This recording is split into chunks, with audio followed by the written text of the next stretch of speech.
Bonjour Maud Valéjas, merci Bonjour. d'être avec nous. Vous êtes la secrétaire responsable nationale Sud Éducation et professeur au collège Elsa Triolet de Saint-Denis, près de Paris. École fermée, donc on vient de l'entendre, pour au moins 3 semaines. Est-ce que c'est un soulagement? Quand on voit la situation sanitaire, le nombre de morts, parmi lesquels on va compter des parents d'élèves, des proches de nos élèves, des collègues qui sont malades, des personnels de l'éducation nationale, je crois que personne n'est soulagé aujourd'hui. Il y a beaucoup de colère par contre parce que les personnels ont revendiqué, ont demandé des adaptations des mesures sanitaires au fur et à mesure des rebonds de l'épidémie. Et l'administration est restée très sourde à nos demandes. Là, on arrive à la situation que l'on voulait absolument éviter, la fermeture des écoles avec toutes les conséquences que cela comporte pour les élèves. Donc on ne peut pas parler de soulagement aujourd'hui, non. Est-ce que vous allez pouvoir organiser les cours à distance à partir de mardi? Finalement, pour pas très longtemps, puisque c'est pour une semaine, en fait, pour ce qui concerne les écoles primaires. Tout à fait. Cette petite durée montre à quel point cette annonce, c'est de la poudre aux yeux. On dirait en écoutant Emmanuel Macron ou Jean-Michel Blanquer qu'il suffit d'appuyer sur un bouton pour que l'enseignement à distance se mette en place. Or, aujourd'hui, on fait le constat sur le terrain que la situation est extrêmement hétérogène selon les territoires. Il y a 3 principales difficultés à l'enseignement à distance. C'est le manque de cadre réglementaire pour les enseignants et les enseignantes, les difficultés matérielles. On remarque qu'il y a encore dans énormément d'établissements un accès qui n'est pas satisfait à un poste de travail à la maison avec des outils numériques. Pour donner un exemple concret, Oui, chez vous, par exemple, en voilà. Seine-Saint-Denis, oui. Moi, dans mon établissement, notre référent numérique a fait le calcul. On a 70 tablettes à prêter pour 550 élèves.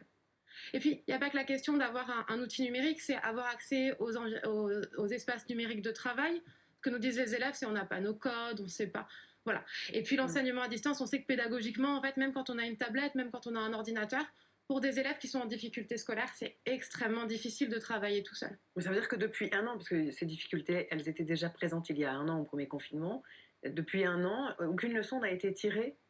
Alors, il y a des endroits où localement, il y a eu un gros travail de fait par les équipes pour construire la continuité pédagogique, mais c'est des volontés locales. Il n'y a pas eu de cadrage de l'administration, de l'éducation nationale pour vraiment arriver à former les personnels, à construire des outils adaptés. Par exemple, une question toute simple, hein, mais mardi, on se demande si les serveurs de l'éducation nationale arriveront à supporter autant de connexions. Parce que ça n'a pas été le cas il y a un an, et on n'a pas vu d'évolution. Comment ils vont, les enfants? Ils sont perdus, je trouve. Ils ne savent pas, en fait. Alors, moi, dans mon établissement, par exemple, on a eu une multiplication des contaminations la semaine dernière. Et donc, les élèves nous demandaient mais pourquoi est-ce qu'on ne ferme pas les établissements scolaires? Les parents également. Et donc, là, l'annonce est arrivée hier, mais ça fait une semaine, en fait, que tout le monde se pose cette question. Donc, il y a beaucoup d'incertitudes. Bon, et finalement, est-ce que c'est pas un moindre mal de se dire qu'on inclut les 2 semaines de vacances de Pâques dans cette fermeture des écoles? D'ailleurs, il n'a pas prononcé le mot école fermée, le président, hier soir. Tout à fait. Alors, nous, on n'est pas médecins. Si aujourd'hui, des scientifiques disent qu'il faut fermer les écoles, que c'est nécessaire, on en prend acte. Par contre, la question qu'on va poser, c'est comment on organise cette continuité pédagogique, parce que les réponses de l'institution ne sont pas suffisantes, et comment est-ce qu'on va organiser le retour à l'école en septembre.